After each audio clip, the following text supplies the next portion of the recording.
नमस्कार, मैं वर्षा मिश्रा। आप देख रहे हैं मेट्रो मुंबई। कहते हैं प्यार और जंग में सब जायज है। प्यार सच्चा हो तो जिंदगी संवर जाती है। वही प्यार अगर गलत ट्रैक पर चला जाए तो तूफान भी आ जाता है।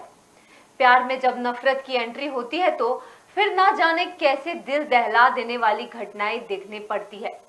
प्यार कैसे नफरत में बदल गया, आइए जानते हैं इस रिपोर्ट में। ये कहानी है उत्तर प्रदेश के रहने वाले राकेश की, जहां वो अपनी प्रेमिका से एक तरफा मोहब्बत करता रहा। राकेश और रोशनी कॉलेज के दिनों में मिले। वे एक ही क्लास के साथी रहे। रोशनी ने इस बात से कुछ दिन तक अनजान रही कि राकेश उसे पसंद करता है। गलियों के मोड़ पर राकेश रोशनी का इंतजार किया करता था। राकेश सिर्फ रोशनी की एक झलक का दीवाना हुआ करता। राकेश एक झलक देख लेने के बाद वो वहीं से कॉलेज चला जाता और फिर एक दिन राकेश ने रोशनी से अपने प्यार का इजहार किया। रोशनी को राकेश पसंद न होने के कारण उसने साफ इनकार कर दिया। फिर कुछ दिनों बाद रोशनी के घर में उसकी शादी की बात चलने लगी। यह बात राकेश को उसके कॉलेज के दोस्तों के जरिए पता चली। रोशनी की बात सुनकर वो पागल सा हो गया। प्यार में चोट खाई दिल जले राकेश के अंदर जलन की भावना काफी बढ़ गई और उसने मन ही मन तय कर लिया कि रोशनी अगर उसकी नहीं हो सकती तो किसी की भी नहीं हो सकती। रोजाना की तरह रोशनी कॉलेज जा रही होती है। वही किसी मोड़ पर राकेश रहता है। रोशनी अपने ही मगन में अपने दोस्त के साथ जा रही होती है। मोड़ आने पर राकेश ने उसकी सहेली को धकेल कर रोशनी पर एसिड फेंक दिया। उसे समझ में नहीं आ रहा था कि उसके साथ ये क्या हो रहा है। जब उसने देखा तो उसके क्लास साथी राकेश की ये हरकत है जिसने उस पर एसिड फेंका। इस घटना के बाद रोशनी की जिंदगी नर्क सी हो गई। उसके दोस्त भी उससे दूर जाने लगे, लेकिन रोशनी ने हार नहीं मानी और अपना हौसला मजबूत रखा। रोशनी आज टेलीकॉम डिपार्टमेंट में काम करती है और कई सारे एनजीओ को चला रही है। खुद की जिंदगी बर्बाद हो गई, लेकिन कईयों की जिंदगी को संवारने में लगी है। फिलहाल राकेश जेल के अंदर है, लेकिन बात यह है कि प्यार में अगर खुशियां नहीं दे सकते तो दुख देने का भी अधिकार नहीं होता है। प्यार देने का नाम होता है, लेने का नहीं। कहानी में अक्सर आपने राक्षसों के बारे में सुना होगा, लेकिन कुछ ऐसे राक्षस अपनों के वेश में भी होते हैं जो अजनबियों के वेश में ना जाने कितने चेहरों पर से नकाब हटा देते हैं। एक ऐसी ही कहानी दिल्ली से है। आखिर क्या है पूरा मामला, आइए जानते हैं इस रिपोर्ट के जरिए।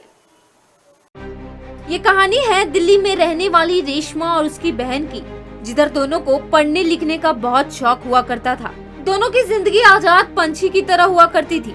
कुछ दिन बाद ही रेशमा की बड़ी बहन की शादी हो गई। रेशमा अपने ही दिन दुनिया में मशरूब हो गई। रेशमा कुछ दिनों के लिए इलाहाबाद में परीक्षा देने के लिए गई, जहां रेशमा परीक्षा के लिए घर से सुबह निकलती थी। पर किसे पता था कि पीछे ऐसा कोई शख्स है जो उसकी जान के पीछे पड़ा है। वहीं थोड़ी दूर सुनसान रास्ते से रेशमा गुजर रही होती है। रेशमा के अचानक सामने आकर किसी ने उसके चेहरे पर तेजाब फेंक दिया। उसे समझ नहीं आ रहा था कि उसके साथ ये क्या हो रहा है। जब उसने देखने की कोशिश की तो उसने देखा कि उसकी अपनी ही बहन के पति ने उस पर तेजाब फेंका। दरअसल उसका जीजा उसे मन ही मन पसंद करने लगा था। रेशमा उन्हें करीब आने से मना करती थी। इस बात का बदला उन्होंने उसकी खूबसूरती से लिया और उसके चेहरे को इतनी बुरी तरीके से जला दिया जिसे रेशमा खुद भी देखना पसंद नहीं करती थी। कुछ दिन बाद रेशमा ने अपने आत्मसम्मान को इतना मजबूत किया और अपने चेहरे के जरिए न जाने कितनों की प्रेरणा बनी। #टेक ब्यूटी बैक जैसे इवेंट में हिस्सा लिया और अपने चेहरे को नई पहचान दी। ऐसे ही एक और अनसुनी कहानी से हम आपको रूबरू करवा रहे हैं, जो प्रियंका वर्मा की है। प्रियंका कैसे अपने जख्मों पर मिट्टी डालकर अपने जिंदगी में आगे बढ़ जाती है, आइए जानते हैं इस रिपोर्ट में। सोशल मीडिया के जमाने में लोग फोटो के लिए क्या कुछ नहीं करते हैं। यह फोटो लेना प्रियंका पर कितना भारी पड़ेगा वो इस बात से अनजान रही। प्रियंका रोजाना छुट्टियों में गार्डन में अपने सहेलियों के साथ घुमा करती। अचानक एक शख्स उसके सामने आया और उसके फोन को उसके हाथ से छीनकर एसिड फेंक दिया। साथ रही लड़कियों ने इसे अस्पताल में भर्ती करवाया। मौत के मुंह से निकली प्रियंका की जान बाल बाल बच गई। इस मामले को उसके पिता ने पुलिस में दर्ज करवाया। प्रियंका की सहेलियों से पूछताछ की गई तो उन्होंने उसे पहचानने से इनकार कर दिया।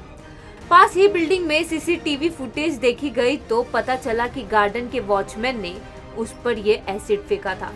प्रियंका ने इतने बड़े जख्म पर मिट्टी डाल दिया और अपने चेहरे को नया रूप दिया।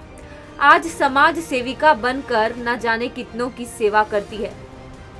तो देखा आपने, एसिड अटैक जैसे दिल दहला देने वाली घटना होने के बाद भी लड़कियों ने अपनी जिंदगी में हार नहीं मानी और आज उनका वजूद आसमान छू रहा है। मेट्रो मुंबई पे खबरों का सिलसिला जारी है, आगे बने रहिए मेट्रो मुंबई के साथ।